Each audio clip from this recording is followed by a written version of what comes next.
Прогласување на Шарпланина за национален парк, нејзина заштита и светска промоција. Ова е една од идеите која се реализира во рамки на проектот за закрепнување на Балканскиот рис.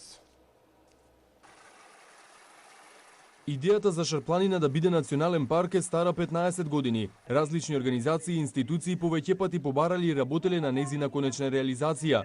Но единствените природни убавини, ендемските растенија и животни со кои Шара е најбогатото подрачје во Европа и натаму остануваат незаштитени. Од страната на Косово веќе е национален парк, на албанска територија пак е заштитено подрачје. Доколку се прогласи национален парк и кај нас, ова ќе биде најголемиот во југоисточна Европа. Со најновиот заклучок на владата од оваа година, се задолжува Министерство за животна средина да обезбеди средства од домашни и меѓународни донатори да тоа се направи. Како еден од проблемите често се наведува и противењето на жителите од шарските села. Експертите најавуваат дека корист од прогласувањето национален парк ќе има не само државата, туку и локалното население. Ја одредивме Шарпланина за која имаме бројни проекти од кои најголем бенефит ќе има локалното население.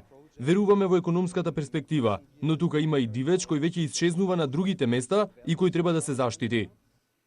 Секако дека ќе има и зона на строга природна заштита, каде што повеќето активности